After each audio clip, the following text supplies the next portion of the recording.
Hi, everybody. Good afternoon. Thank you so much for joining us at our first distinguished lecture of the year. My name is Jordan McGee. I am the Director of Education here at the museum, and on behalf of our entire staff and board, I want to welcome all of you. If you did not get a copy of our full year lecture series flyer, there's some on the table out there. Grab it. We have a lot of really great events scheduled this year for you, and in fact, I have several more that I'm really excited to tell you about, but we don't quite have the dates confirmed yet, so stay tuned because we're going to have some really, I promise you, really good updates to the schedule coming very soon. But we are very lucky to start our year off with a great friend of the museum, Steve Curtis. He's been a supporter of the museum for very many years, and we are so fortunate to have him here today. Steve has been a national radiological counterterrorism field deployment team leader on the nuclear emergency search team and the radiological consequence management team for 15 years. He was instrumental in program management for the DOE modernization effort post 9/11. As an officer in both the active duty Army and Nevada National Guard, Steve served in leadership positions as an armor officer and as a strategic communications design and installation engineer. As a radiological expert, Steve has deployed to field missions around the world in support of DOE and DoD response to counterterrorism incidents and scientific experiments. Mr. Curtis is also a part of Nevadans CAN, an organization that advocates for making profitable use from spent nuclear fuel, especially in next-generation reactors. He is currently a consultant for counterterrorism and nuclear science for Readiness Resource Group in Nevada. He has a BSEE and a master's degree in health physics and is a past president of both the Nevada section of the American Nuclear Society and the Lake Mead chapter of the Health Physics Society. So please join me in welcoming Steve Curtis. Thank you. Thanks, everybody. It looks like I have a mix of people I know and people I've not met yet, and I appreciate that. I appreciate you guys all coming out today. And let me tell you the basic reason I wanted to do this is we want to try to start a little education series on things nuclear. This is a very broad presentation. It's going to cover a lot of issues very quickly, and I want to leave time at the end for questions. So if you guys have questions, let me know, keep them in your mind, and at the end we'll open up the floor to questions. And I'll tell you right now, there's people in this room that know more about this than I do. So if I can't answer it, there is somebody in this room who will have an answer for you. Okay, basically I want to put a plug in for the museum because this is basically the only science museum in the valley. There's a children's museum down there but takes a different approach to this. So we'd like to see more of these lectures and seminar series to educate people not only on nuclear science but other different science disciplines in the valley. So stay tuned because I think more of these are going to be coming out. Now I hang out with physicists a lot, nuclear physicists, PhD guys, scientists, engineers, and to give you just to give you an idea of maybe the kind of people these are, I have a joke that this group regards as funny, okay? So let's see what you think. So two atoms are walking down the street, and one says to the other, I think I've lost an electron. And the other one says, are you sure? And the guy says, I'm positive. Okay, all right, you guys are getting it, so all right, we're in good company here. We're going to talk about the science of nuclear power a little bit on a very high level, so none of this is testable, so relax and enjoy. And if you have questions, please hold them to the end, and I'll open up the floor for questions. But I wanted to just give a little bit of a history, and I'll put a plug for the National Atomic Testing Museum. If you guys aren't members, you can join today, right, Jordan? Okay. And the history of nuclear energy is basically told in this museum. So all this stuff up until mostly from the bomb perspective, but there is a bit on nuclear energy also, the story is told here. So I would invite you to take advantage of the museum, get with a docent. They're very, very, very knowledgeable of this business, and enjoy yourself with that part of it. So, hello. Okay. There we go. Unfortunately, I guess, we discovered fission right at the cusp of World War II.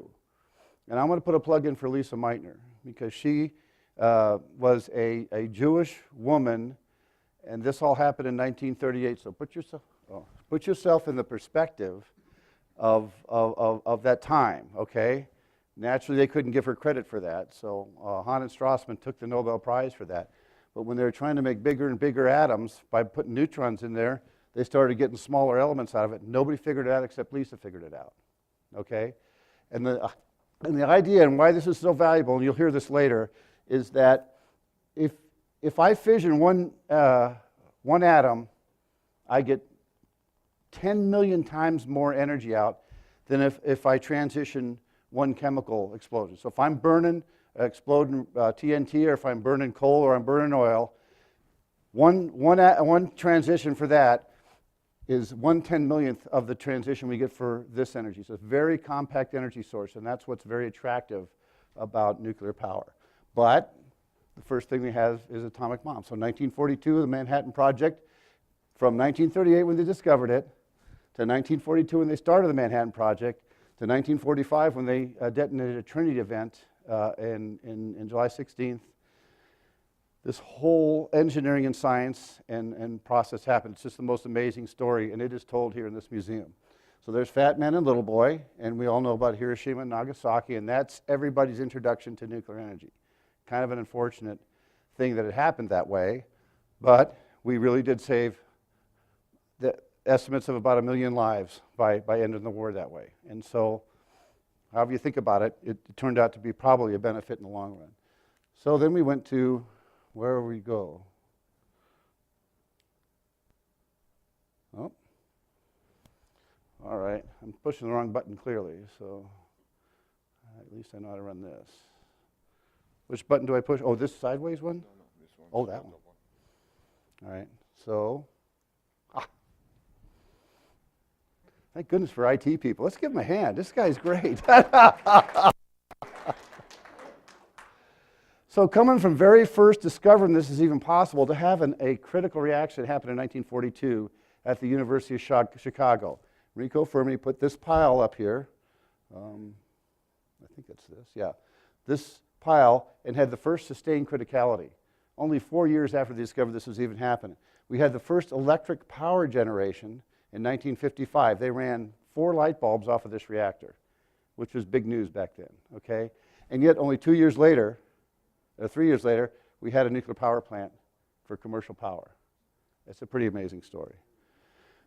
And of course, the military is very interested because of the compact energy capabilities of nuclear power and because of the reduction of the logistics line, particularly the Navy. The Navy has a very onerous logistics line. If they want to fuel a ship, it's a very tough thing to do, okay?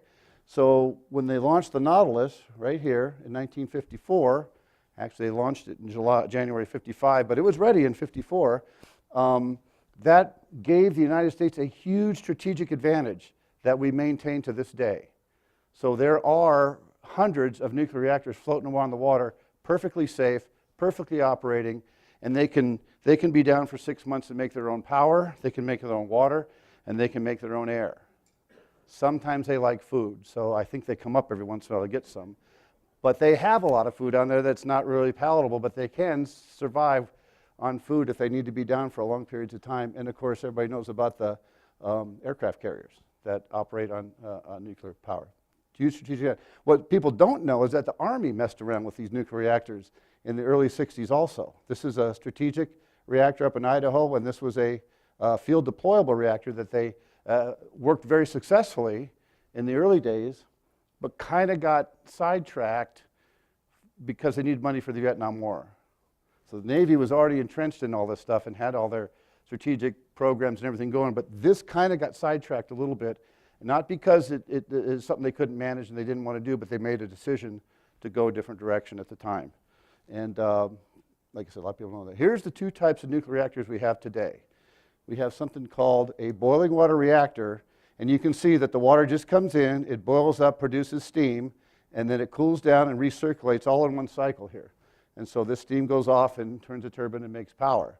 This is a pressurized water reactor, which has sort of a heat exchange system here, for the water comes in here and goes out there for the steam. This stays pressurized the entire time. Those are the 2 designs we have. There's millions and millions of different ideas of how this can be implemented. But of all the 99 reactors we have running today, these two designs predominate. So here's the fuel here, basically the same composition of fuel. And if you know anything about power, you realize that any power source we have today, except for hydro and except for photovoltaics, has to have a heat source that heats up water, turns it to steam, and turns a turbine. So basically, this is the same as any other heat source or any other power. Okay, any other power station, except instead of coal or natural gas, we're heating the water with nuclear reactions. Again, a compact source where one event is 10 million times more powerful than the rest of them. That's the value of it. So this is a nuclear assembly. I got a model of one right over there. Don't worry, it's just a model. That is one part of it. So imagine that about 15 feet tall, and that's what one of these nuclear power assemblies look like right here.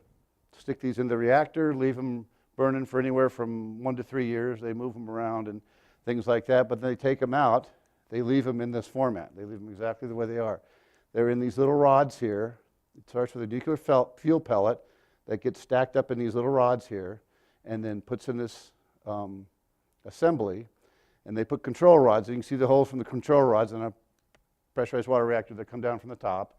And they move the control rods up and down. That controls the amount of neutrons that are absorbed or not absorbed, controls the level of power that the reactor has. And the idea is you want to have the same amount of fissions in each generation to keep it burning and to get the power off it. But it's interesting to note that this one little pellet here, if it's completely fissioned, and we'll talk about that later because it doesn't really get completely fissioned in this reaction, is equivalent to 1 ton of coal, 149 gallons of oil, or 17,000 cubic feet of natural gas burning to produce the same amount of energy. Again, a value. Let me get to the other. The pellet's about the size of my finger like this, okay? And so that's the reason that nuclear power is so advantageous. All right. Get the right one eventually. This is where power reactors are. This is a little old, this picture, because we all know San Onofre's been shut down. This is Diablo Canyon, okay? And, but there are new ones. So they actually, the first time since Palo Verde was the last one brought online before the NRC became into power, okay? Now there's a couple of them that have been licensed and completed during that time, but at the time NRC came into vision, and it's the same time that 3 Mile Island happened, a lot of applications. There's like 20 applications for nuclear reactors going in. They canceled them all because of the process, 3 Mile Island, and the fear and that. So but it's interesting to note that these came online about 1983. And since then, there's only about 2 or 3 reactors that have come online, but now we're building 2 water reactors in Vogel, Georgia. And they're going to be completed, and they're going to start coming online. Overseas, they're building lots of them. United Arab Emirates, full of oil, right?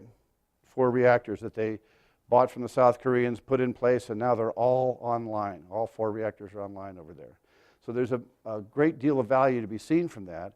And it's important to remember that these are all done with private investor money. It's not done with government money. So private investors see a value, see a profit value in this. And so there's an initial large amount of money that has to be put in to build the reactors, but they last a long time.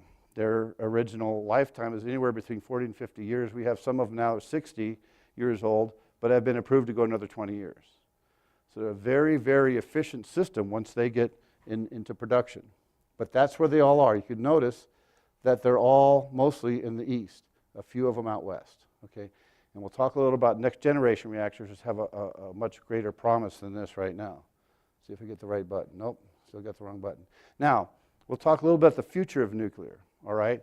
It's important to understand because we're worried about clean energy now, but 60% of the carbon-free energy in the United States comes from nuclear reactors that are online right now. And 20% of all the electricity in the United States comes from nuclear power reactors. So when we start talking about shutting these things down, we have to start about what we can do to replace the power. Not only replace the power, but increase the power. So nuclear power is about a $400 billion a year, or power in general is about a $400 billion a year business. And if we transition cars now, talking about transition to electric cars, there's going to be an additional demand for nuclear energy, or electrical energy. So we as a society have to decide, how do we want to push that down the road, okay? And that's just the question we have to ask, and part of this is maybe to give you a little bit more knowledge to make that decision and understand the background of it. So here's what people don't seem to like about nuclear. They know about Hiroshima and Nagasaki, they know about bombs. So when they hear nuclear, they think bombs, and they think everything's a bomb. And so part of the education process is to bring that into vogue. They heard about 3 Mile Island, Chernobyl, and Fukushima, so they think it's a very dangerous thing to do, which almost the opposite is true. It's the most safe way to produce. It's the best safety record of any industrial process in the world is nuclear reactor production. Fear of radiation. Okay, so if we get even one gamma ray in us, we're going to die. I mean, there's people that really think that it's that dangerous. Radiation is dangerous, but there's a level of it that's safe and even beneficial, and I'll talk about that in a minute too. And of course, the issue that's near and dear to us is the legacy of spent fuel. Every other country that uses nuclear power has figured out and developed a way to deal with their spent fuel issue one way or another. We have not.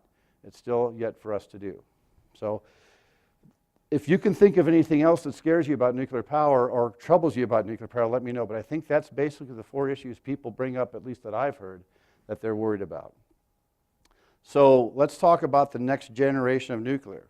Light water reactors are a great system. They work well, but they're big, and they're expensive, and they're bulky.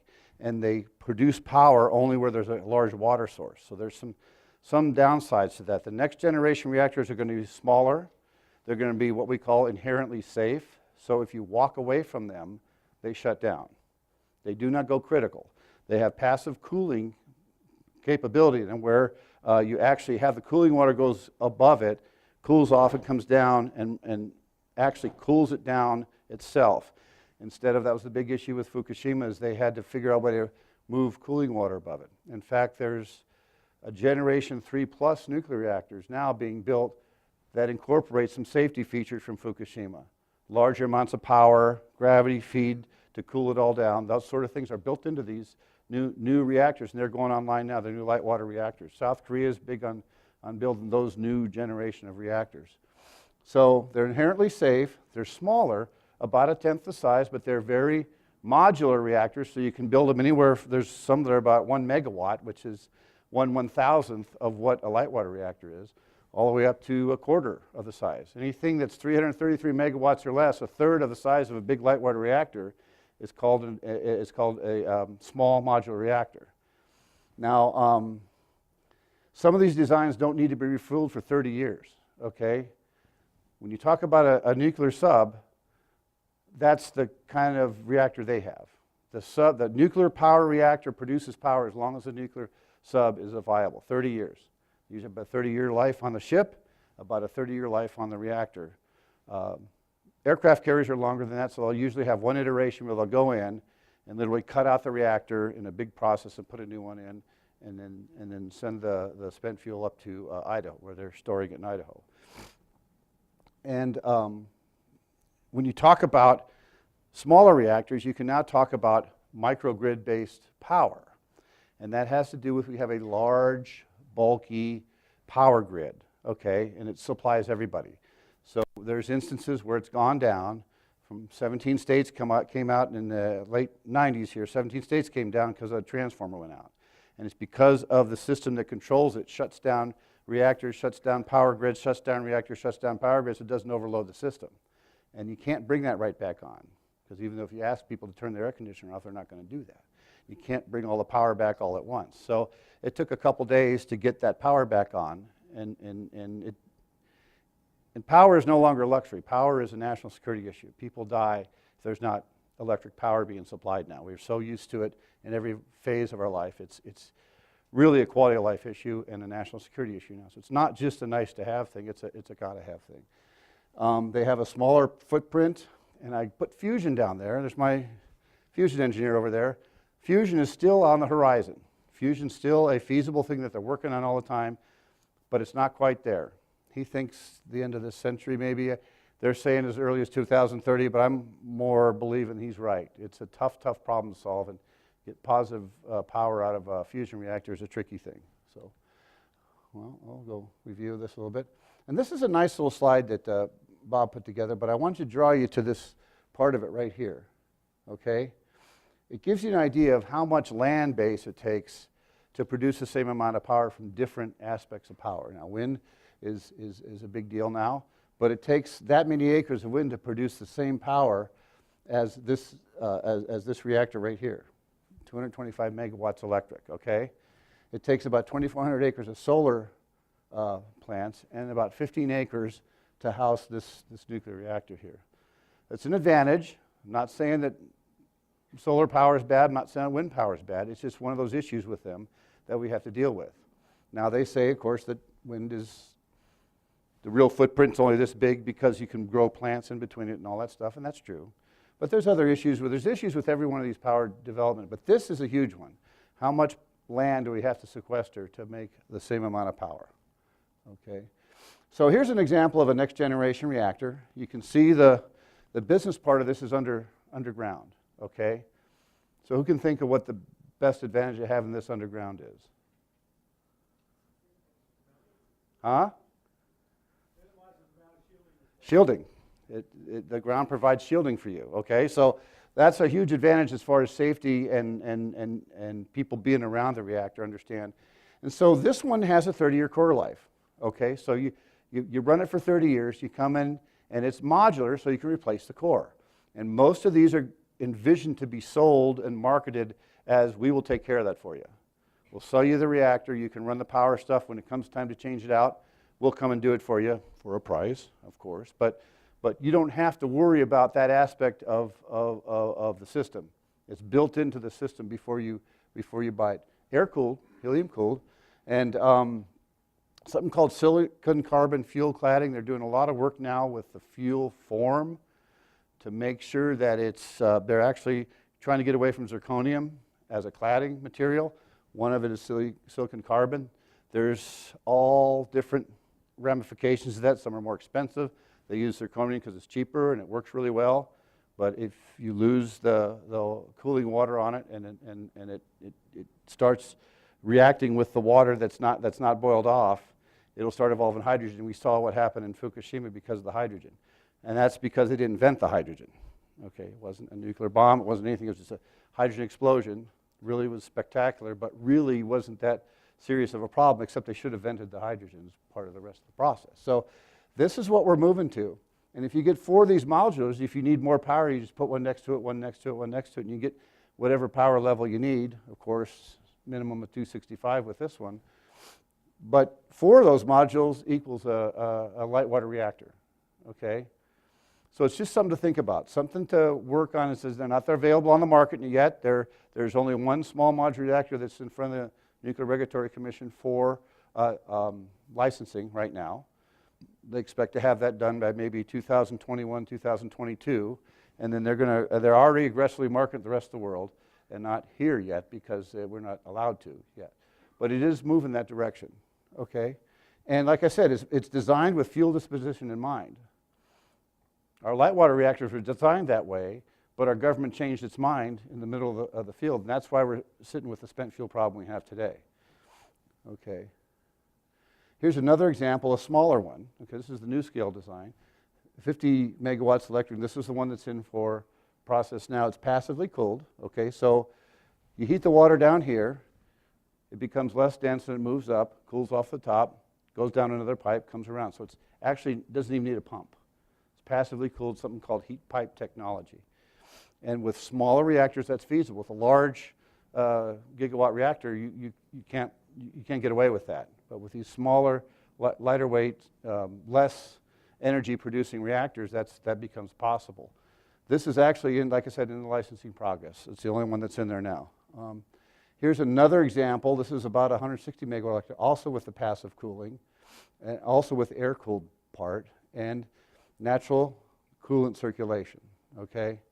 So they say they're in pre-licensing discussion with NRC. So we're not going to see these on the market for maybe 10 years, okay? But the overseas, they're aggressively moving that direction. China's way, way ahead of this whole process, and they're not as afraid of the regulations as we are, not as onerous on the regulations as we are. And they're really moving out. South Korea, Russia, India, they're all moving down this path.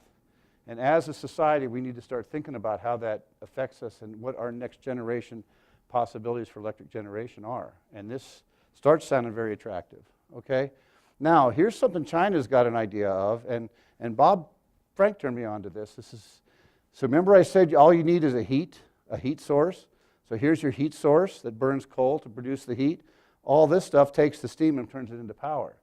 They're getting a design that they can cut this out of the system, put in a small modular reactor or a couple of them, and replace the system, but still use this part of it that's generating the electricity. Pretty slick. So that's a way you can take viable coal reactors and turn them into nuclear reactors without a whole lot of extra event. Now, we're not doing this yet, and there's not even a design over here to do it yet, but the Chinese are doing this. Desalination. Who thinks we have a water problem in Las Vegas? I know you all do, but probably really don't, but I think you all know. This is actually being done in some of the Middle East countries, desalination. You can hook up a reactor to a desalination plant, and you just suck water out of the ocean and produce clean water out the other side. It's running about $3.50 per 1,000 gallons, which is almost competitive with what you're paying for water right now through the Las Vegas Valley Water District, especially if you're using a lot of it, okay? So there is actually a plant that's viable in South Korea. It makes 40,000 cubic meters per day, which runs off of a 90 megawatt small modular reactor.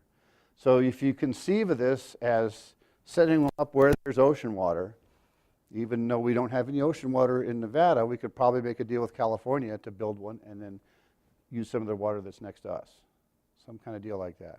But this is where it's going. If we really need water, this is where it's happening. There's other ideas with water too, but this is just one of them, and you can use the actual production from this to do that.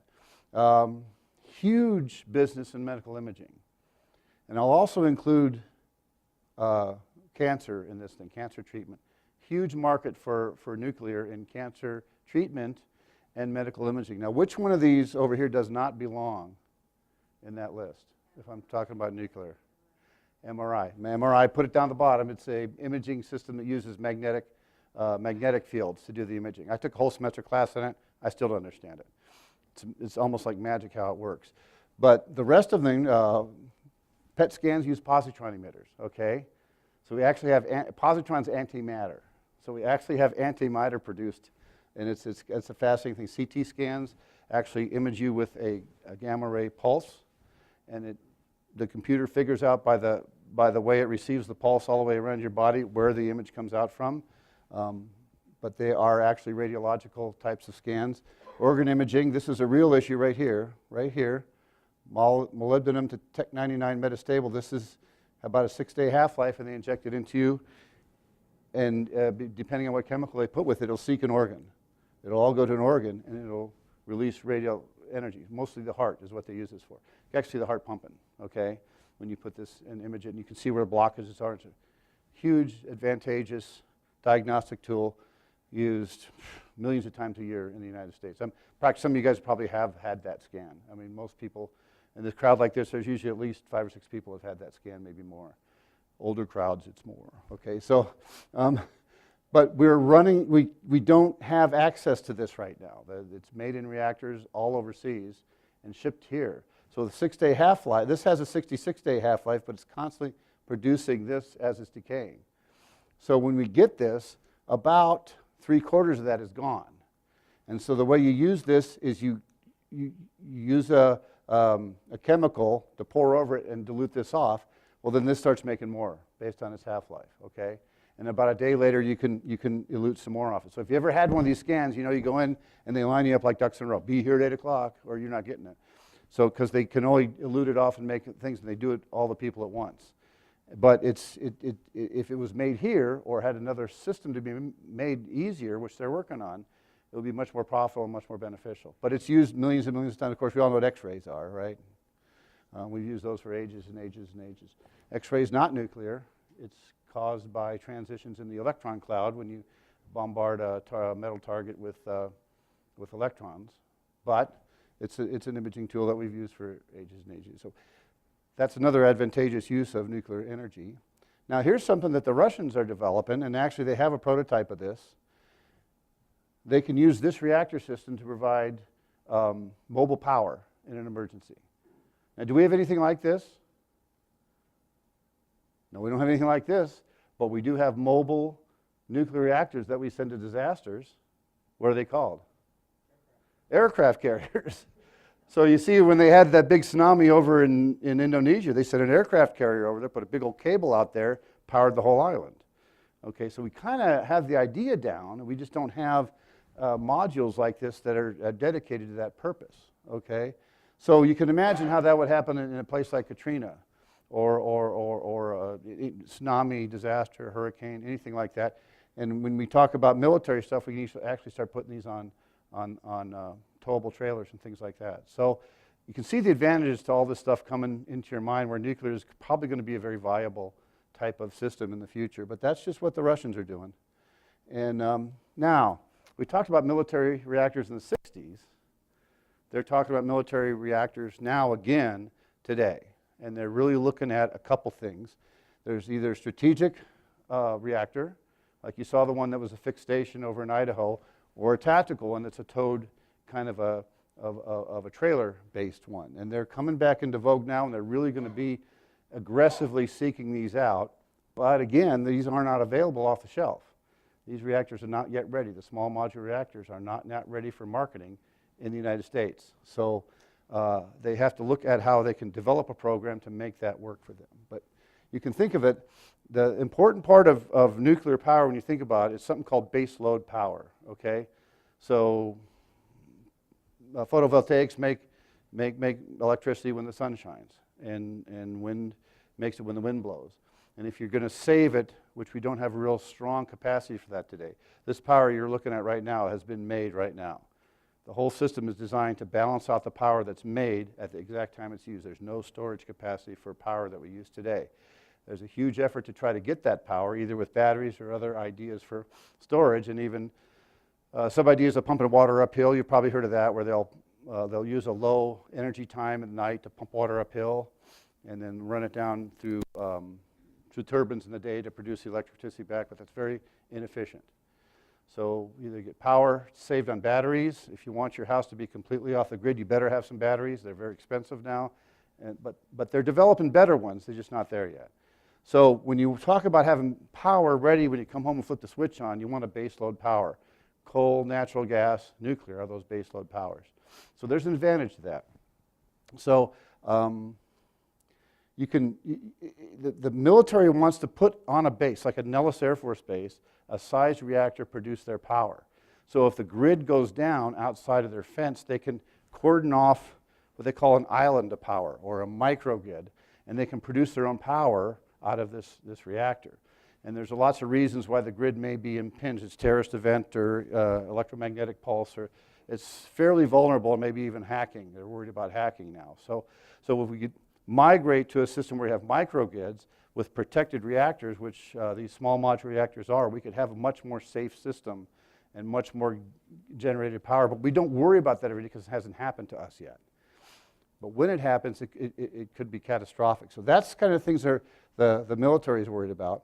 And they own it. Well, they might lease it. They like to lease it a lot. So a company will lease it to them and lease it on a power purchase agreement. And they get green energy credits. They're all over getting green energy credits. So we're putting solar panels in everywhere so they can get that benefit because they're told that that's the way they have to go. And so the tactical advantage, though, if you imagine in Afghanistan, there's a huge issue with IEDs, right? We've all heard about the IEDs. And those attack logistical trains. So if they're hauling gas and oil and food and everything out to the field, 70% of what they haul is fuel, okay? Imagine if you had a generator that just ran out there all the time without having to haul all this fuel out to it. It's a huge advantage to them and a huge cost savings. Now, there's tricks to it. I mean, it's not perfect and it's not on the shelf yet, but they're coming back into looking at this now. After all this time that they were not liking nuclear, now they're coming back into looking at nuclear as a real viable possibility. And if they put their mind to it, of course, the military can do pretty much anything they want to. And also NASA, space. There, I guess we're going to have a space command, maybe. Now that's another branch of the military. So they have ideas for reactors in space. One is a nuclear power reactor. What we know is now something called radiothermal generators, RTGs. And they work off a decay of something called plutonium-238. Decays fast enough that it heats up. And you can use a thermocouple to produce energy, and it's good for maybe 400 or 500 years. So you can put it on a rocket and launch it way out to Mars, or out to, well, Mars, but Jupiter, Neptune, all those outer planets, and it'll power them for a long, long time without solar panels. If they're close enough for solar panels, that's what they'll use. But if you get much past Mars, it doesn't become viable for solar panels, and so you use, and these are up there. Trouble is, we're running out of Pu-238. We have to make it, and we're not making it. We used to buy it from the Russians, and won't sell it to us anymore. So this is an issue, and they have the Krusty reactor that you talked about is now an idea that Los Alamos has for what they call kilowatt power, not megawatt, kilowatt. So that would run an actual nuclear power reactor that runs a kilowatt level of power for a nuclear module. Makes sense on the moon and going to Mars and stuff we'll never see, but next generations will. So, but the military looks at this. If they have that power out there, they can make water, just like the nuclear sub does. They can make fuel if they need fuel in the field. There's something called adaptive manufacturing now.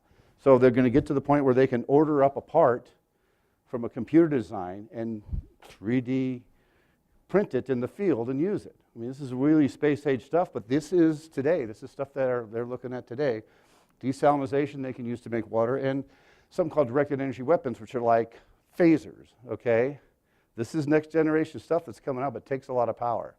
So if they have a source in the field that they can use for power, they're very, very interested in developing that.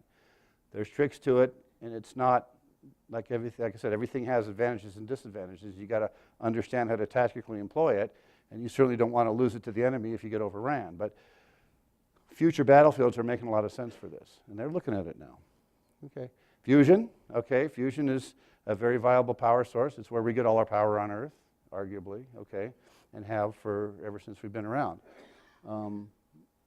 It's actually just fusing light materials. Okay, the lowest cross section for it is deuterium tritium. Okay, so trouble with that is you have an extra one of these, and that's the problem with that process. So what happens to that extra neutron? And you need this, which is radioactive, decays away. So there's a lot of logistical solutions to that, but there are solutions out there. Now, it only gets 17.6 MeV per fusion, but we talk about how light this is, okay? So energy per weight, this far exceeds anything that we can do with fission, okay? That's why it's very attractive.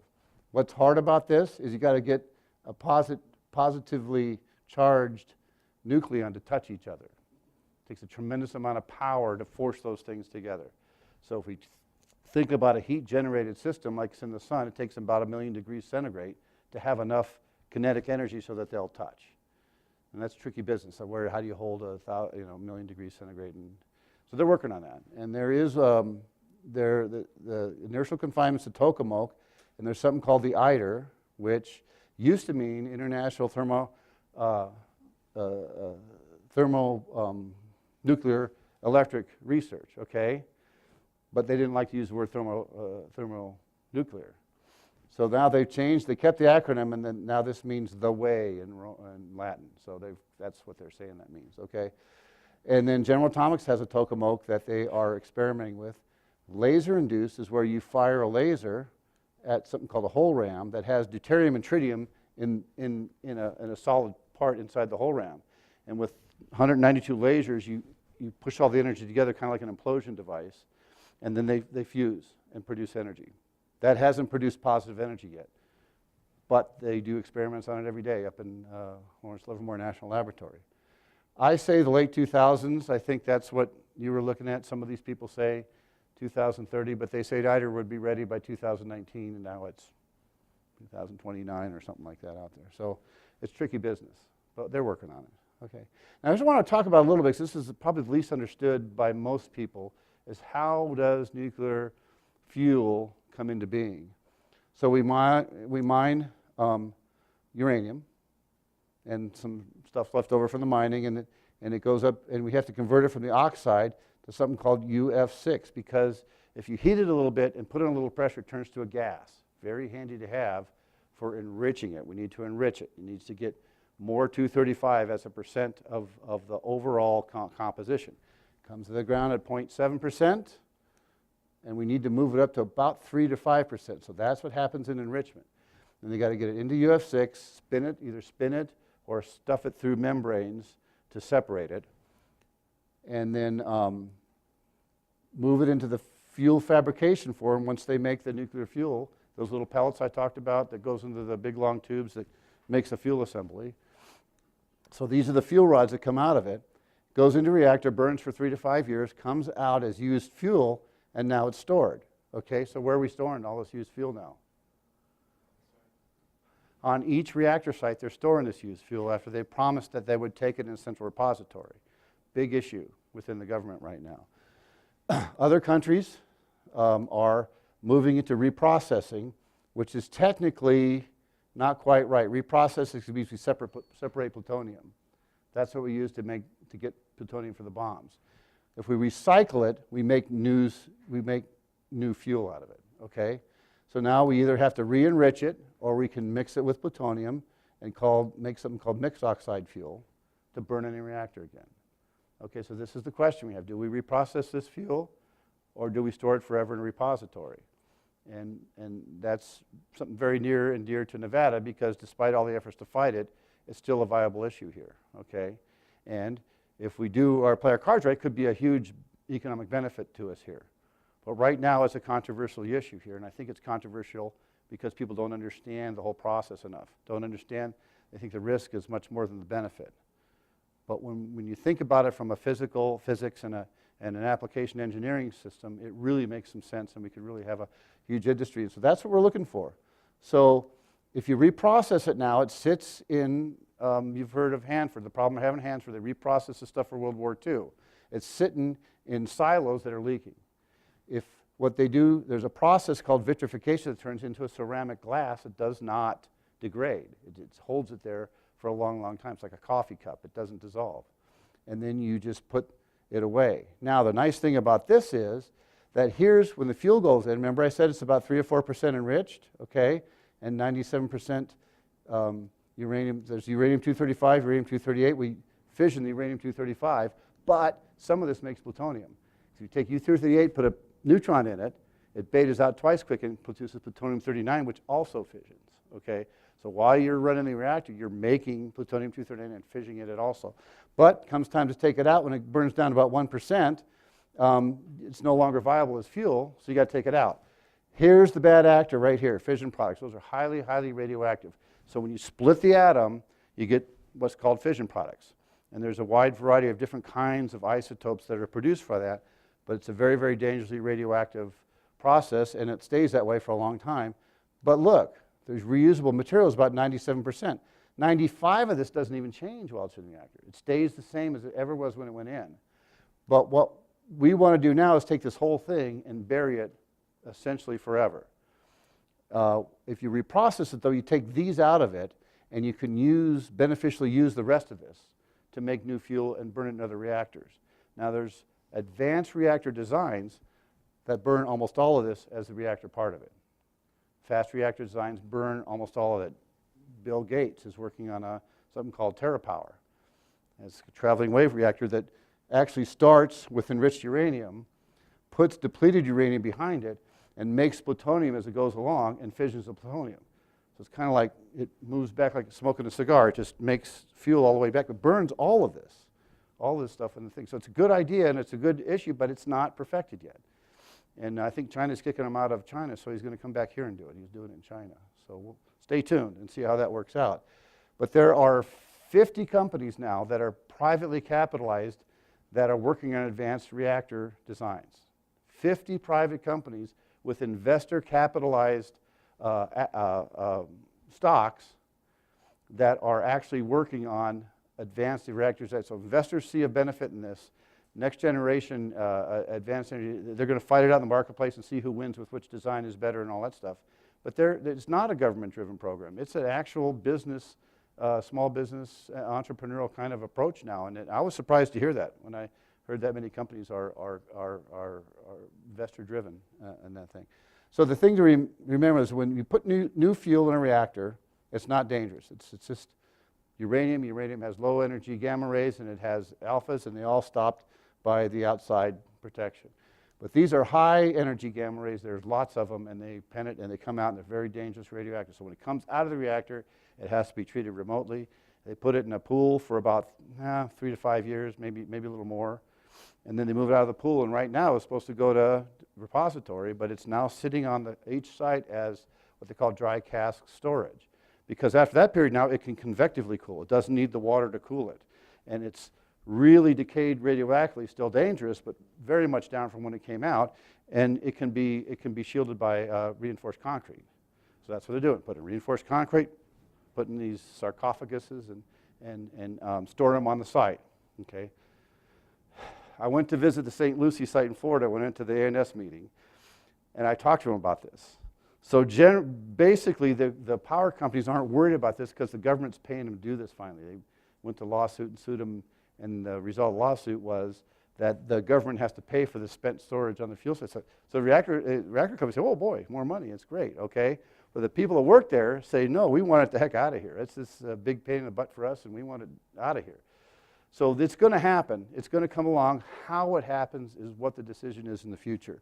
But understand that 95% of this does not change while it's in the reactor. What we do with the other 5% that changes is the question. Not a simple question, but much different than many people think. Okay, here is the result of reprocessing in France. So these countries reprocess today, okay? This is the entire inventory of France's entire program to date, where they've reprocessed their facility and put the spent fuel, the fission products, what's resulting from the spent fuel reprocessing, in a building, under the ground, and that's kind of the volume it takes to do it. And France has 80% of its power from nuclear, so they have about 55 reactors. They've done this since the beginning of their reactor program. So it's not as onerous as people think. And that's not as trivial as I'm trying to make it here, okay? It's a very tricky program, and you got to know what you're doing, okay? But it's not like nobody's done it before. This process was developed in the United States, and they're always using it. They're always using it overseas now. So the question we got to ask ourselves is what do we want to do with our spent fuel? It's holding up the next generation of reactor development because people are afraid of it, and rightly so. It should be taken care of. It should be handled. But because of politics, it's not being. So that's the question. That's the question we have to ask ourselves. There are also other ways of reprocessing besides chemical separation. This is mostly for next generation reactors and next generation fuels. But what you do is you do the chemistry step, but you plate out the metals onto these electrodes by changing the chemistry and changing the amount of electricity that you run through the electrodes. So it's sort of an advanced way to do it, but it's not perfected yet. It's being done it's actually the prototype stage, and they know how to do it, and they're actually doing it. But to ramp it up to a high production stage is going to take a little bit more work. But they're doing it in Idaho, and it's a very promising thing. Here's another real way out there one, and this has to do with turning into a plasma, heating up so much that it turns into plasma. Plasma means that the electrons and the nuclei are separated, so they're charged. So if you spin them real fast, then the heavy stuff goes to the outside, and you could use electric, like razors, to shave off levels of weight. So the fission products fall in an area that's a certain weight amount, like maybe 95 to 145 atomic weight. And so you can use lasers to shave that part off and just take it out and then put the other stuff back. This is very, very cutting edge stuff, and it's experimental now, but it's a possibility.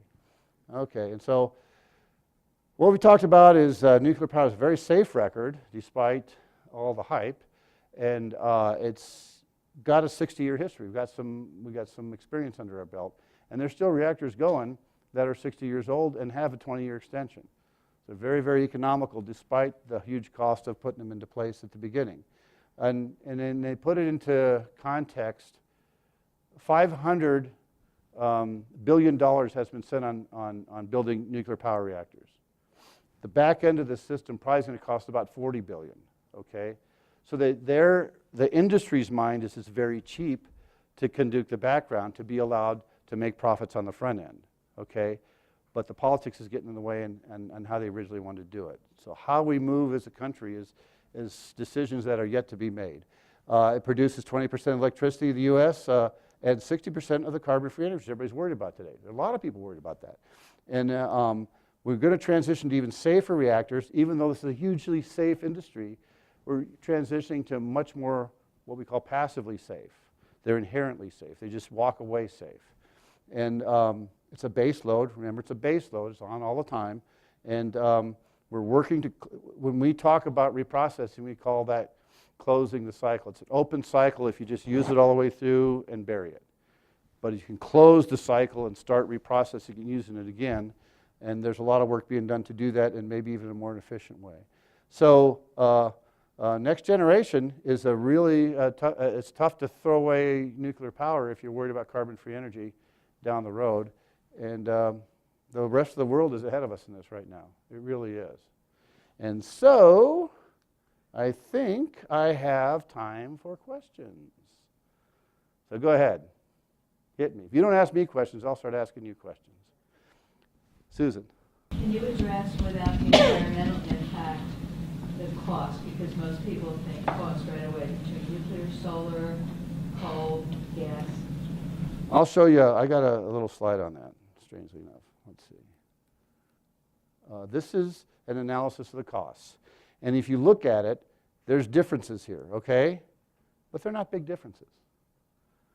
So the advantage of having one of these processes is not really based on the cost, because we're selling power for maybe 10, 11 cents a kilowatt hour. So there's profit in all of these ways to do it. So what you got to figure out from yourself is how you want to do it. Now, nuclear has a huge investment up front. It takes a big capital amount of money to build a light water reactor, but not necessarily a small modular reactor. The initial investment's much lower for a small modular reactor.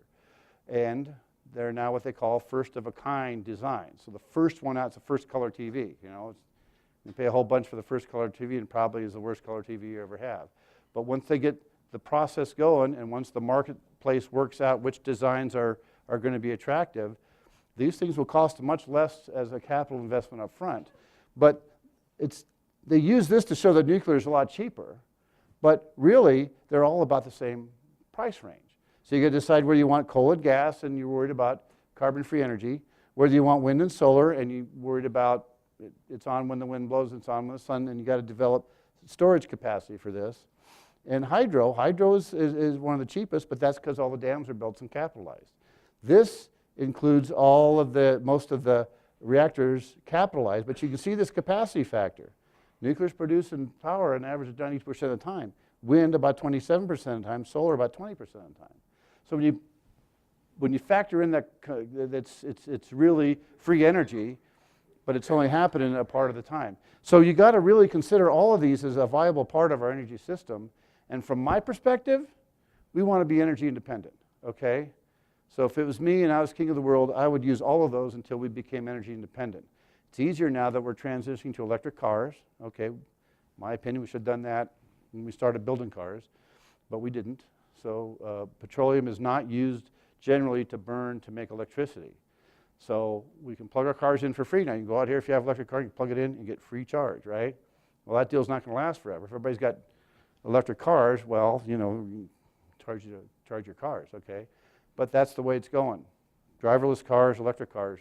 If you live lucky enough to live another 30 years, you'll probably see them very predominantly on the road, and as the next generation. But the cost is a very manageable part of this. I'll take you next. How many companies are researching fusion? Fusion are usually large companies. There's a good solid, there's a bunch of them.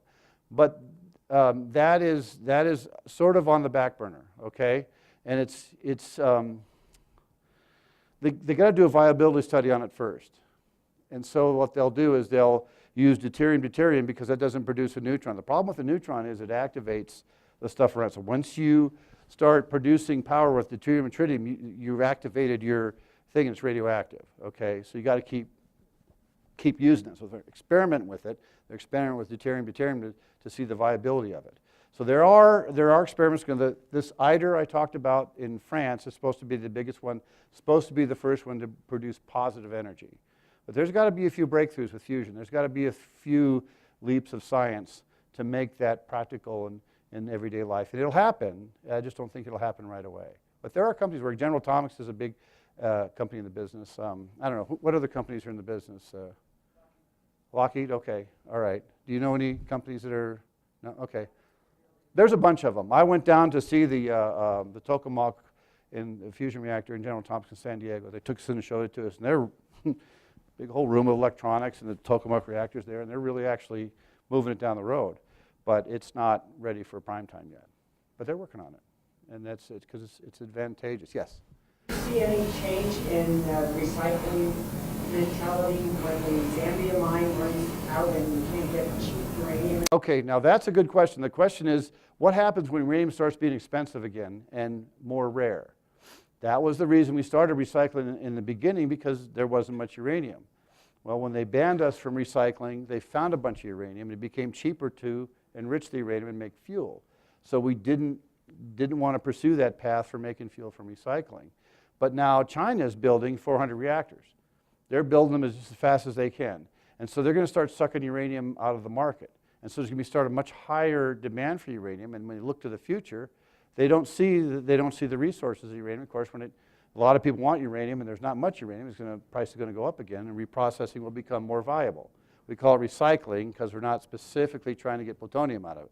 We're trying to recycle it for next generation fuel reactor, but it's a small semantic thing. But reprocessing is going to start looking more economically viable, not just practical. So that's a good point. I'm glad you brought that up. Thanks. Bob. Isn't it true that the combination of uranium and thorium and new reactor technology over the next 20 to 50 years, that Argonne Laboratory says that our current accumulated spent fuel stockpiles could power the entire country for thousands of years if you include the combination with thorium?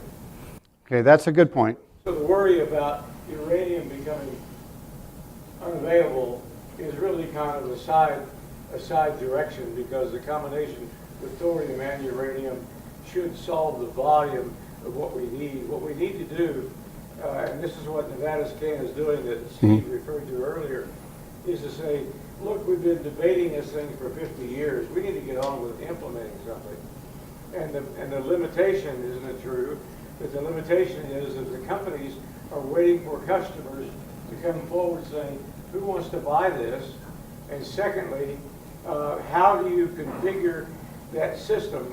He gave you a lot of information about potential use for small reactors for desalination and for generating hydrogen for fuel cells and other options. But what is really needed, and what we're proposing, that Nevada become the carbon-free center of the country, so that you pull these pieces together and you have products and not just science. So that's what's really holding us back. Is what we think. So let me ask you this. What's the most important thing about electricity to you personally? The most important thing about electricity? That you go home and you turn the switch on, light comes on, right? What's the second most important thing to you? Huh? And you got to be able to afford it. Okay, so you take anybody out there, then you ask them the same question, they'll say the same two things. They want electricity and they want it to be affordable. The rest of these things are sort of secondary considerations to them. So yeah, we're going to tolerate some pollution and some carbon, but we want to make sure we get our electricity. We want to transition to maybe a less carbon, less pollution source, but we don't want to do it at a huge cost of electricity, or maybe it's not even available. So the transition part of it, it's thinking. When he referred to using depleted uranium is what he's talking about. The spent fuel is mostly depleted. There's the uranium left in it. And if you use a fast reactor, that takes into account that you can fission the uranium-238, or you can turn it into plutonium like Bill Gates is trying to do, and fission it with slow neutrons. So that's a viable process, and there's lots and lots and lots of depleted uranium sitting around, okay? Lots of it. In uranium tailings, there's 22,000 7-ton containers of it sitting in Paducah from when they when they did the enrichment process, and they're always making more of it when they enrich it even today. So the answer is correct, that yes. Now the thorium, he brought up thorium. Thorium is 8 times more plentiful in the Earth's crust than uranium, and is a pollutant now. It gets in the way of rare earth. It hangs around where rare earths are. So this Mountain Pass mine up here that they invested billions of dollars in and shut down is shut down because of thorium contamination, okay? So thorium is very, very much available, and it turns out if you put a neutron into thorium-233, okay, then you're going to make uranium 232, uranium-232. You make thorium-233, betas out twice to uranium-233, which also fissile. It's a less desirable fissile material because it's more radioactive, okay? It has a shorter half-life. I mean, uranium-238 is 4.5 billion years half-life. Uranium-235 is about 700 million years half-life. Well, uranium-233 is about 70 million years half-life, which doesn't seem like a real imposition, but it means that any given time there's more radioactivity coming out. It becomes more of a liability to handle. When I talked about the new fuel, you can put it in the reactor and you don't have to worry about it. Well, uranium-233 you do. So it's just harder to handle. That means more expense. That means less attraction. But there's much more thorium, and there's a lot of people talking about the thorium reactor coming into vogue, but it works the same way after that. Fissions the U-233 in the reactor and produces heat and power just like the rest of it. So that's something a lot of people are working on. It's just not, it's not something we use today though, but it's possible. And then the fast reactors are the ones that are coming online as the maybe generation and a half from now level of stuff where you fission with fast neutrons, and you can mix the fuel in with the coolant, and you get sodium cooled and reactors and things like that that are viable and actually prototype level, but not really ready for marketing yet. But they're getting there, yes. Are there any experimental fast reactors? Yes. Oh yes, there's experimental. The experimental breeder reactor 1 up in Idaho has been running in the 60s, and they finally shut it down. It's not running. No, it's not running up there anymore. There are experimental ones being done. Up in Idaho, they're running experimental reactor, fast reactors, but they have in the past. In fact, they were looking at the fast breeder reactor for nuclear subs, and they were looking at the fast breeder reactor for power plants, but they didn't go that direction mostly because of economics. Uranium became plentiful, and it just made sense to go that direction, and the whole world went that way. But when you're talking about compact reactor types of systems, they become very attractive. And yes, they're well understood. They're well understood, and they can make prototypes work, but they have not developed it to the point where it's ready for the marketplace. So, but it's coming. Not in your lifetime, not in my lifetime, but who's young around here? Your lifetime, maybe, probably your lifetime for sure. You'll see that stuff. It's exciting stuff. Yes, Julie? Just wonder if you now have the cost information for reprocessing. Reprocessing is a well understood system, and the pyroprocessing system that they have up there, they published a cost of about $500 million to build a 100-ton-a-year pyroprocessing plant. Okay, well, you can wonder what it would cost if you scaled it up, because 100 tons a year is not nearly enough for 77,000 tons. But they actually have a prototype reactor processor working up in Idaho. They're reprocessing fast reactor fuel from the past with it. But it's viable, and it works. It's just not, again, ready for but if you wanted to plow money into it, you could make it very viable. We could build a plant up here for. I was at the ANS meeting, and I was talking about this, and they throw the figure of $25 billion for a reprocessing plant the size we need. Probably could do it for less, especially if pyroprocessing takes place. But their idea is that pyroprocessing is for next generation reactors. We still need to do chemical processing for this generation as the spent fuel is sitting around. But that's when you talk to the guys in the business, they think they need $25 billion to build a reprocessing plant. Yes, and enough of a volume, like 2,000 tons a year or something like that, to reprocess the volume that we have now, and in a routine type of chemistry set. And probably 50 years for everything we have, and then of course we're making new. Now we're making new light water reactor fuel, but we're probably going to be making less of it, if we transition to the advanced reactors in the future. And again, that's problems for your generation to solve. But we're working on it now, and it's an important work. But it's feasible. And again, when you stack that up against what we're going to pay for a repository, and you stack that up against what we pay for investment in reactors, it really becomes it sounds like a lot of money, but it's really a small amount of money to solve a problem that the industry doesn't think is really a problem. They just run into this buzzsaw of regulation, and so. Why isn't the Congress looking at this option? Oh, don't get me talking about Congress. Congress, she mentioned Congress, okay, and I'm not going to comment on that, but they have other issues that they deal with on some level that I don't understand, but we need to educate them, I think. I don't think they're educated in this area. I don't think they've been explained the benefits like a lot of the physicists and scientists understand. So we're hoping that if we can talk to more people and get them to understand it better, maybe they could influence that system a little bit better when it comes along. And that's the hope. I had a question back here. I'll take that first. Yes? How many enrichment plants do we have in the United States? 0. That's easy. We had 2, and they're all shut down and being cleaned up now. And West Valley shut down.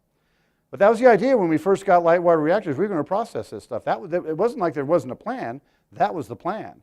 And then Ford decided it was too much of a proliferation risk, and Carter reemphasized that. And by the time Reagan did away with that restriction, they were enriching uranium and mining it, and they just didn't want to reprocess it anymore. There was one in Portsmouth, I know that. Why were they shut down? Because in the Ford administration, they declared that we're not going to reprocess anymore. So the companies went out of business because they were told to stop reprocessing. And so now they're sitting there with like 22,000, huge tanks, and they left it in the fluorine stage. It's UF6. It's left in the fluorine stage. So it's a very reactive kind of chemical, but they're managing it. But they should have put it back into the oxide stage, but they never did that. It's sitting in these tanks for 40 years that are in uranium hexafluoride. So maybe it's better that way, because if we need to make fuel out of them, it's in the format that we need to make fuel out of them. So who knows if it's beneficial or not, but it's a huge cost they just didn't want to spend to fix. It's like Hanford. They just, well, it's in the tank, so, why should we worry about it? Till the stick. Paducah and Portsmouth, and I think the West Valley stuff wasn't so much. It was mostly for military stuff up there. Now they're going to reprocess the military fuel that's sitting in Idaho. There's a program to start that up again. Why do they want to reprocess military fuel more than spent regular light water reactor fuel? Who knows the answer to that? Because it's more highly enriched. It's highly enriched. It's very, very valuable. Much more valuable than reprocessing the light water reactor fuel. So they're not going to do away with that stuff, and they're going to they do ship it on the roads all the time. Okay, they ship it up to Idaho from whenever they decommission a sub or change out a aircraft carrier. They ship it on the roads. It's been very safe. To follow up on that, when do you think that they'll open up New York about? Boy, that I'll be honest with you, it's not a technical issue, and we kind of hope that they go to the recycling way. First of all, it's a lot more economically beneficial to Nevada, okay? And I think that's what Nevada people are complaining about. You're just dumping that stuff in the mountain, leaving it there, and it turns out it's much more expensive to do because you got to dig down 1,000 feet, you got to tunnel things out. It's very expensive to do that, and then they run into litigation with courts and Congress constituencies that talk to their senators and stuff, and those guys frankly don't know crap about this. So they need to really be educated a little better on it. But if they don't have to pay for it now, they're not gonna. And that's kind of another issue that they deal with a lot of things that way. And so they're pushing this off to the next generation. Now there's about $40 billion in a fund that can only be used for spent fuel, that utility ratepayers have paid into this fund for, 30 years or something. And so it's sitting there. It's sitting there in T-bills. It's gaining interest, and it can only be used for this purpose. But they haven't touched it. It's left there as sequestered as you can get in the government, but that it's there in a fund, and it's only earmarked for this purpose. And guess what the utilities don't want to do? They don't want to pay into it anymore. Okay, so they had a court case. They sued and said, give us all of our money back if you're not going to do this for us, like you promised. stop making us pay for this and give us all our money back. Well, the government doesn't have the money to give back to it, so the court ruled that they could keep the money in the fund, but they didn't have to collect any more money until they have a plan to take care of the spent fuel issue, okay? They don't need to start taking care of it. They just have a plan to start taking care of it, okay? Well, it depends on whether you want to be a friend of the utility industry, get them on your side, or you want to be fighting them on the side to say, pay us more money. We think they can do it with the money they have. We see it's a very viable thing to do with the money that they have in the accounts right now. Once you start transitioning it to a private enterprise, you need a public-private effort at first, but there's going to be a money profit motive to do that in the future. And so then we'll be friends of the utilities because we'll advocate not letting that tax be taken again. But your guess whether Congress will want to do that or not. They seem to want to take all the money they can get. So they're probably going to want to push for this fund to be recollected once they start figure out what their plan is. And that's not on the top of their hit parade, at least not yet. We're doing our best to get it up there. I don't know. Weapons grade uranium. Why wouldn't you not use this in the power? Oh. Okay, let's talk about it. The question is weapon grade uranium. Why would we want to use it in a power plant? Okay, that's highly enriched uranium, and it is being used in the nuclear power plant for the Navy. But we don't want to use it in these power plants because what if it's even a worse proliferation problem than just simply having plutonium mixed in with the spent fuel, okay? And they're really worried about that. And they're trying to get all their, in the early days, they sent highly enriched uranium research reactors all over the world, promised to take the reactor fuel back and everything. So they're busy trying to get all that stuff back, okay? And they don't want to distribute highly enriched uranium because of proliferation issues.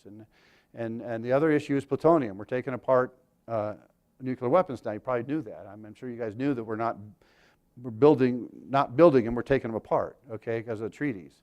So the plutonium is sitting staged in a place in Amarillo, Texas called Pantex, and they're taking them apart there, and they're putting them in bunkers and guarding them, and it's hugely expensive to guard them. They dearly like to get rid of this plutonium.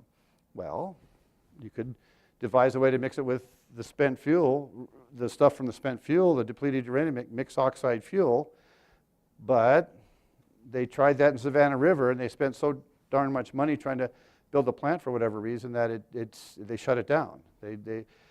Even though France has been doing it for years, they somehow thought it cost $17 billion to do it in Savannah River. Okay, so these issues have to be worked out between our leaders and sorted out. Technically, it's not the issues. But yes, it'd certainly be a nice thing if we could take this plutonium we want to get rid of, make it in a form that we can burn as a fuel and make electricity out of. That would be ideal. I trivialize that. It's not easy. And well, strangely enough, the company that did it in France is named Areva. They were a partner on the Savannah River project that miserably failed, okay? So you get congressmen that they want to keep the jobs that they have there even though they're shutting down the plant, okay? They don't want these people to be out of work, but they don't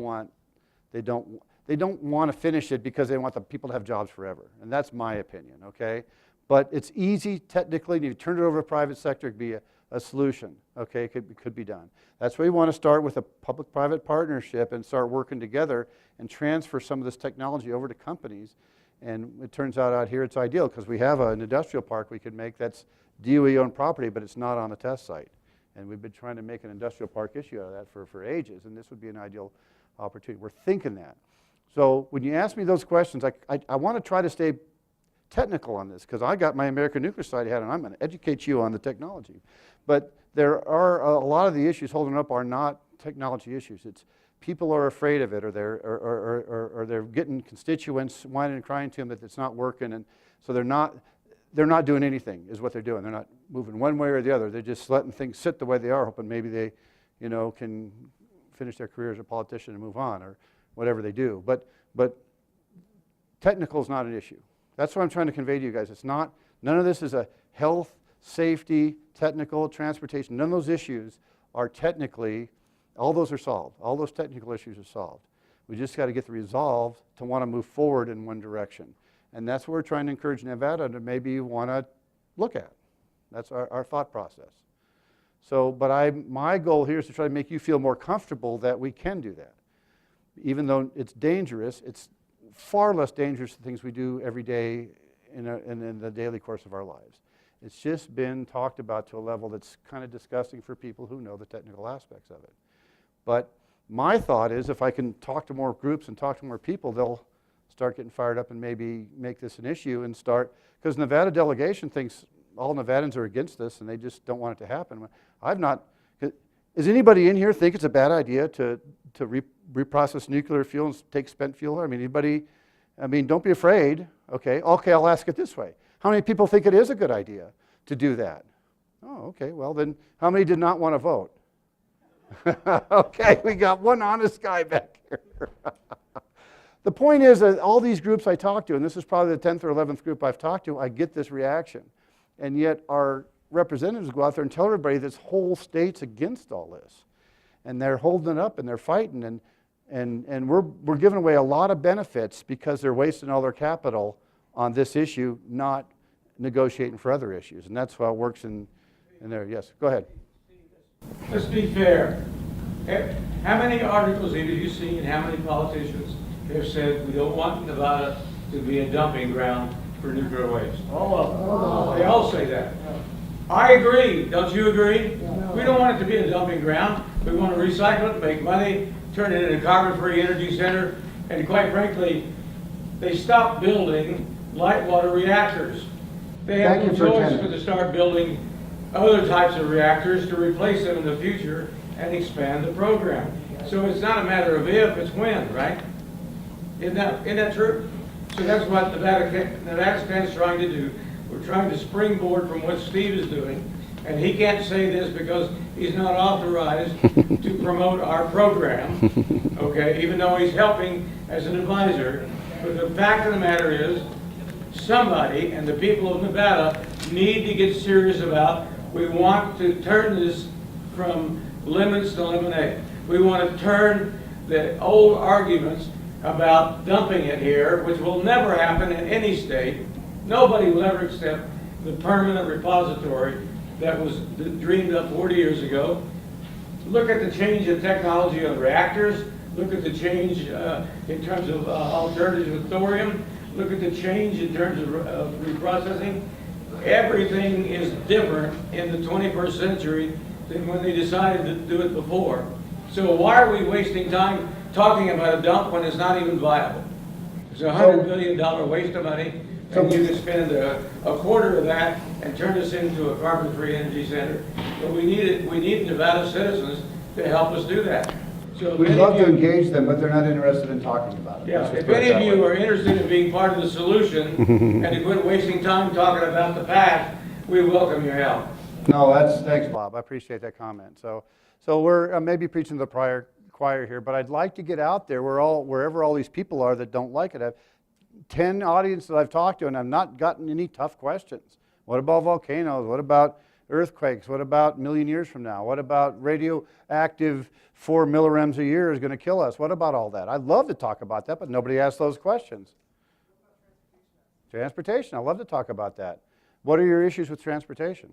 Okay, so the issue is, and every time I've heard them talk about it, they say a chlorine truck will crash and it'll release chlorine and they'll evacuate a whole area, and they say, well, what if that was a spent fuel delivery? Just imagine that. But they don't follow that thought with what would happen.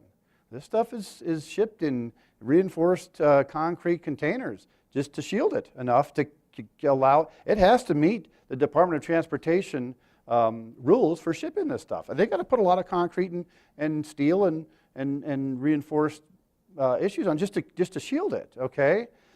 The idea, it's just, I can't imagine an accident what would even breach the edge of this thing. So the answer is, if it did crash, then you go get a crane and you put it on another truck and you keep going, or another railroad car, and you keep going.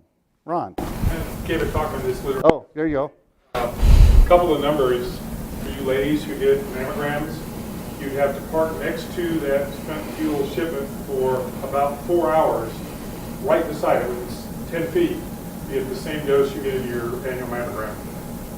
And that's you can ship all radiological stuff with that level of because you're not going to sit next to it 4 hours. It's going to drive by you on the freeway, you know. And so it's something they talk about all the time, but they do not get into the details and try to discuss it.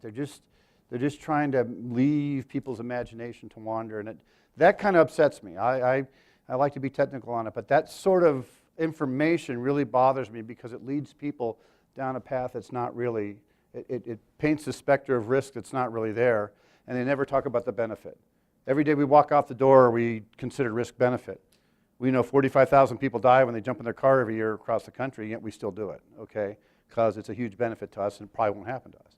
And those are the kind of odds we're facing even. Though every day, it's been shipped every day. And the record is 100% clean. And there's nothing, and when it's shipped, it's got a SWAT team with it, and it's followed, tracked, and they know where it is every second of every day. And they ask about terrorists attacking it, and I'd invite terrorists to attack it. I think it'd waste their time, and they wouldn't be doing other stuff. But it's not a viable thing for them to use, and so I don't think they will. But that's what's holding up the issue right now. Did you have any other questions on it, or did that kind of answer your question? No? That's the devil's advocate for that. Yeah. That's where it all comes into that concept of other people sending you something. You're not Right, I hear it on the paper, and I hear them talking about, but they never answer the question. They never talk about the answer to it. people are actually concerned about the actual location where things are stored, but rather it's logistics stuff. Uh-huh. It's really a, I don't know how to get that back. Maybe. Anyway, the whole issue is we're looking for ways to diversify our economy. Okay, this is me talking. This is Steve. Take my NS hat off, and my 35 years of working with this thing has come out. What do we got? We got Faraday Futures, who self-imploded before they even came here. We got Hyperloop, who's going to test their thing out here and leave, and we got Tesla. Okay, and Tesla cost us $1.8 billion in tax credits to Tesla that they can sell half of those to other companies, which they're doing with impunity, to get this gigafactory over here. This is bigger than the gigafactory, has much more potential over literally centuries to be a viable business. And there's no tax. There's no tax implications to get it here. All we got to do is say, yeah, we're willing to talk. So on this level that I understand it, it makes a lot of sense. I don't understand the level that they're talking about it, and I can't get them to come to the table. Okay, and that's the issue that we're dealing with. And my hope is that if I can educate people more, every audience we talk to that understands it better is more in favor of it, is more understanding of, yes, there's risks, but they're manageable, and nothing new has to be invented to do this. And we've done it a lot very safely, and it's successful. But they hear about Hiroshima, and they hear about Nagasaki, and they hear about 3 Mile Island and Chernobyl and Fukushima, and they all lump those in their brains as the same problem. If we could sort out that in their mind, maybe they could see benefits to it. But if we want this to be a diverse economy, we got to get high-tech jobs. This is the highest tech jobs you can get. Reprocessing companies and a carbon-free energy lab where you get PhD scientists working every day at the national laboratory up here. Be like a Los Alamos kind of. And it's in Nye County, okay? So look what they did in World War II. They went to this godforsaken desert somewhere and started developing science-based approach to a problem, which turned out to be a bomb, but it did help the problem. And now look what Los Alamos is. I think they got the highest level of advanced degrees and graduate students and college degrees in the whole country there. We've got the lowest one. We've got the lowest percentage of any kind of advanced degree in this state of any other country, any other state. So this would help in a lot of other ways. And then it would bring in other high-tech businesses, okay, because there's auxiliary businesses that will want to be hanging around where they're doing this kind of business. So even if we get to the point where we're manufacturing these things, there's going to be parts companies that kind of want to manufacture right where it is. It'd be the ideal place to be, like energy central of the world. When I say carbon-free energy, yeah, we're going to work with solar up here. Yeah, we're going to work with wind. We're going to integrate all that together because, in my opinion, solar and wind wasn't ready for prime time. It was the first color TV set. But they went commercial with it right away. And they had to use a lot of subsidies to make it work. Yeah, it's getting better now. Okay, after a decade, it's getting cheaper, and they're making more of it, and they're figuring it out. But it's not there yet, and the battery storage or whatever storage you're going to use is not there yet either. So there are some warts over our lives, warts over everything. And if we work together, like I said, for energy independence is my concern, first of all, then we have worked to a national security level that we need to control. And that's my thought process on it. But it's, the point I want to make to everybody is it's not as dangerous as you've been told. It's not, it certainly doesn't take any leaps of new science to do. It's all been done on a commercial basis somewhere. And so if you put your mind to it, I think we can do it.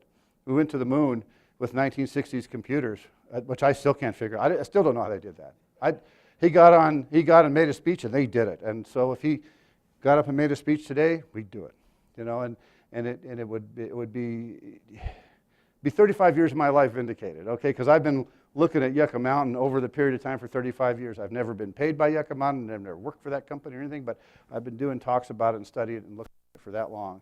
And I never yet have seen an argument that the state of Nevada has made that holds any water technically as far as risk versus benefit. And they won't come to the table and discuss it. More than half of their money pays for lawyers to go argue the case in court. That's what the money they spend it on.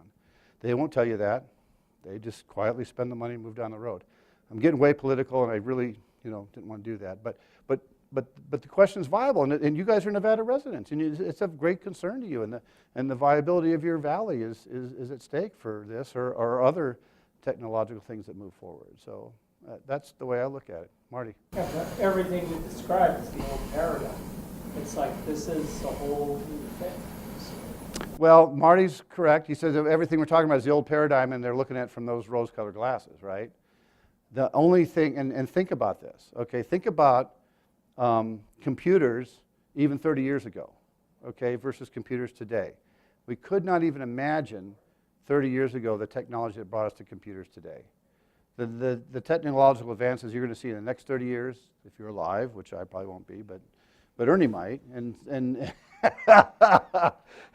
are astronomically huge, and the next generation is embracing them and running with them. And so you'll see not just this, but everything is going to be a very different mindset. So the old paradigm is what people like to think of things in. But the only thing for sure is that something will be different. It won't have the old paradigm, it'll have something different. And the technology that's on the boards right now for all this stuff. I mean, driverless cars and drones delivering pizzas and all that stuff is just scratching the surface of it. I mean, okay, look at Star Trek. We got replicators now and we got communicators. Did you think back when Star Trek came out we ever have replicators or communicators? No. Now, are we going to have artificial gravity? I don't know. Are we going to have warp drive?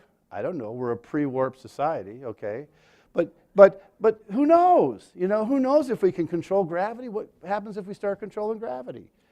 All of our transportation, everything problems go away. So is it possible? Is it not? You'll get a lot of people tell me today that it's not possible, but I don't know. Nick.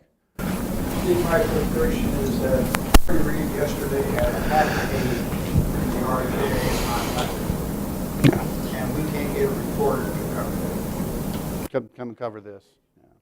That's why I'm trying to reach out to the public. And not as a, gosh, let's go kick their butt or anything like that, but understand it. Why don't you just come and try to understand? Boy, that was a great presentation. If you came to that, you'd see a different perspective. And if we can try to do some of that, maybe they can start coming around. But there's a power base in this state that's overly controlling, and I guess is a good way to put it. And Harry Reid's still the middle of it, even though he's not in Congress anymore. Huh. Does that answer your question, Nick? Okay. All right. Most people, when I do a tour of the test site, This is Ernie Williams, though, just so you guys know. He's a docent here, and he was very instrumental in the nuclear weapons program. Let's put it that way. Go ahead, Ernie. most people don't have the slightest idea of what's going through town. They have no idea that black cars going right behind the Union Plaza, that whenever it breaks open, you got a lot of problems. Most people don't have the slightest idea that what products are going through town, yet they'll fight the system on radiation. They don't realize that they walk across Mother Nature's earth and get 340 millireckons a year, and they say, oh, I don't realize. Without any medical procedures. You just don't have the slightest idea. I've been trying to get them changed. No, No, the whole idea is to try to look at benefits, you know, because the problems are manageable. Am I out of time yet? Or, okay, I'm sorry. Here we'll take some more questions. Sure. I worked at the test site in the 60s and Okay. more health physicists, and so I have a rudimentary understanding and so on. For the last 10 years, I've been fighting against so-called renewable energy that takes thousands and thousands and thousands of acres and millions of dollars, and is then intermittent and expensive. So I think we have to really focus on what I call energy density. Absolutely. And your slide about acres required. And when somebody tells me, oh, aren't you afraid you're going to get cancer because you work at the test site? I use the example of Vern Bostic, who lived to be 99 or 100 and worked at RadSafe. There's Ben right there. He looks pretty healthy to me. Slide on acres per megawatt or whatever. Yes. And the amount of uranium required to generate so many watts, megawatts, whatever, versus coal and so on. Right. But this is how it happens. It doesn't happen tomorrow. It happens over generations, okay? And it happens as a sort of an evolution. Bob wants a revolution. I think we need a revolution. But people are people, and they got their prejudices, and they got their set minds, and you have to understand the problem from their perspective to talk to them. I'd like to grab them by the shirt collar and just say, what the heck is wrong with you? But you can't. You have to say, well, that's a very viable concern, but you know, let's talk about it from this perspective, from that perspective, and see if they can, because you're never going to convince anybody. They got to convince themselves. And so the idea is to try to get this information out there and show the benefits while technology marches on, okay? And the rest of the world is moving out. I mean, that's one of the things that lately we've been more worried about is get the production back here, get the ideas working back here, get the manufacturing everything back here so we can now lead the world again. Because there's a lot of these things where we're behind the eight ball, not that, like the transistor. We invented a transistor here. Japanese took and built transistor radios and sold, made tons of money. But we retook the transistor back and made the computer's transistor system work the finest in the world. We still have the fastest computers today. So we can do this. I mean, we have the capability to do this, and we can do this. But public opinion is what drives elections and what drives Congress, okay?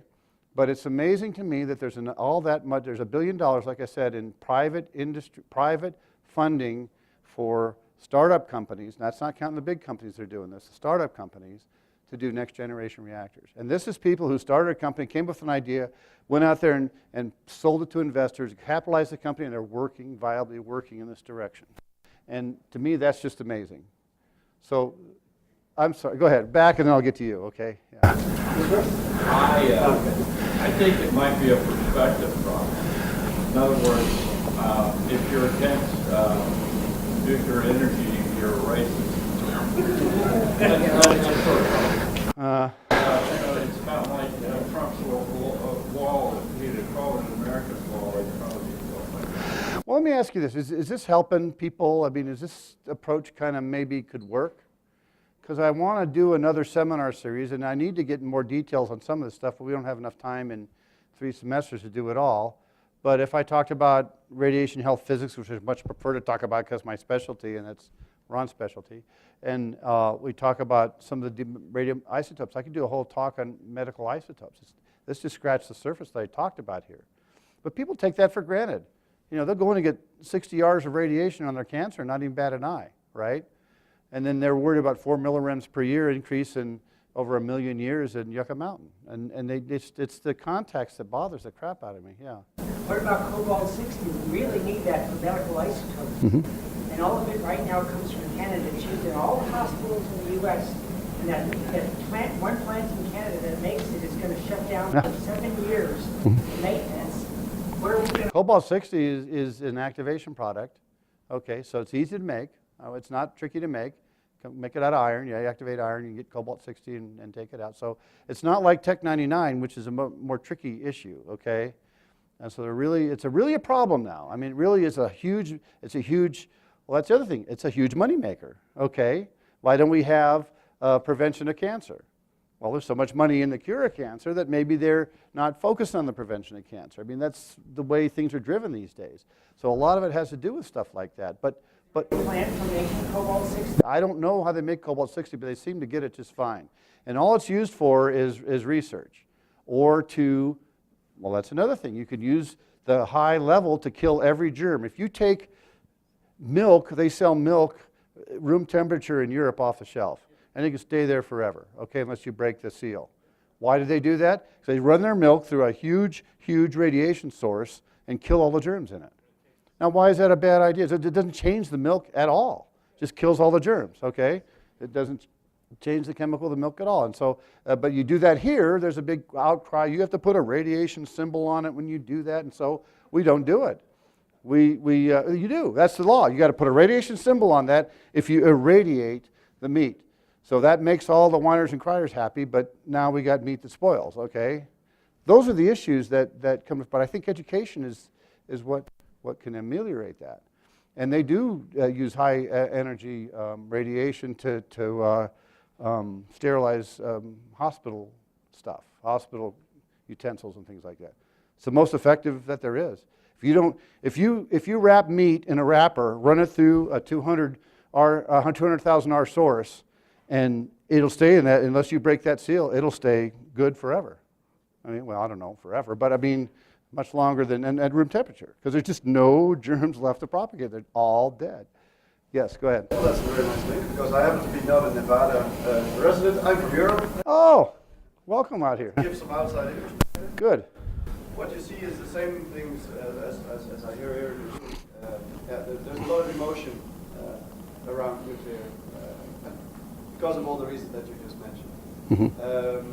We have the same thing, but you see now a tendency actually changing slightly. France, right? Nuclear. You from France? Oh, Holland. Okay. Same issues, though. Yeah, you're right. We have I think 2 plants. Okay. Left, only making medical isotopes. Mm-hmm.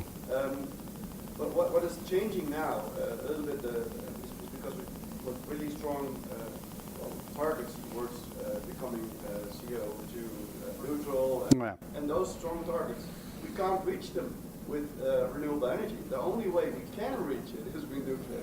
Very good point. And that is now helping to drive the discussions.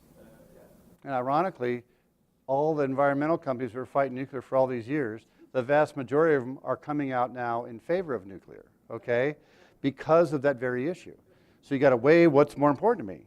Do I want to get rid of carbon dioxide, or do I want to have, take the risk? Because if you take a nuclear power reactor offline, you got to replace with a coal plant or a natural gas plant, because there's not enough base load power in photovoltaics and wind. Quite frankly, if they ask me the question, do you want a nuclear power plant right beside my house? Of course I don't want a nuclear power plant right beside my house. But yeah, if you have to make the overall trade-off. It's interesting, in the United States, people who live around the cities that have nuclear power plants are far more favorable of nuclear power, probably because economic and the jobs and everything, but they train them.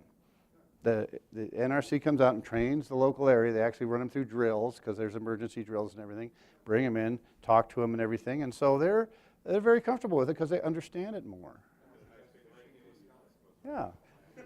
Well, it's a nice snack once a year. Yeah, you certainly enjoy that. The other question I might have related to that is in Belgium they do have a couple of power plants that are still open and running. And for the cost purpose, they keep them open much longer than the design life of the plant. And they're turning them off every month almost because of cracks and because of safety. Oh, so they're fighting safety. See, they'll inspect it, and they'll give it a certification for another 20 years, okay? And they've done that for a lot of them. But they inspect them pretty darn close. You can't get away with that here. They have inspectors from the NRC that live on every nuclear reactor site. Those kind of events feed the emotion. That's right. It's the news coverage and stuff. So my thought is if we educate people and get them to understand it more, they'll see the advantage, and they won't go along with it when somebody says that. These people in Nevada like to talk to groups that agree with them. They won't come out and talk to groups that don't agree with them and answer the hard questions. And so I'm like I said, I've just been discussing it with it now for 35 years. I went to my first Yucca Mountain meeting in 1981 here. And I thought, I wasn't even in the nuclear business at Double E, working out at She says he worked at EPA as a student. And I went to this first meeting, and I thought, well, we're going to do this. This is all hype. This will blow over. There's nothing wrong with this. 1981. They've been doing this since 1981, talking about this. And it's just a little scary that that kind of logic can prevail, and maybe it's indicative of the way we're going as a society. Maybe it's not so good. But thanks for the perspective from Europe. And they did talk a lot about that at the annual meeting or the winter meeting in Orlando. A lot of European people there. And they're shutting down Sellafield because it's old. They're shutting it down because it's old, not because it's not viable. And they just don't know whether, if they're going to transition to advanced reactors, whether they will just take whatever is left of the fuel and sequester it. But then nobody wants it in their backyard either over there. So there's an issue with it, but people don't need to be so hyped about it. We understand it. It's not a strange thing. And if you look at the benefits and the risk, it pencils out. I think my time's way out. Am I correct? Okay, and so I'll stay around and talk to anybody who wants to talk, but I think they're going to run me out of here because they want their auditorium back. But I would say go visit the museum if you haven't been in there and join the Atomic Testing Museum. Become a member. I'll even take people through. I got a guest pass right now. I'll take anybody through who wants to go. Do you know about Coolham? Absolutely. All right. Is he still with Readiness Resource? He owns Readiness Resource. Yeah. Here's my card.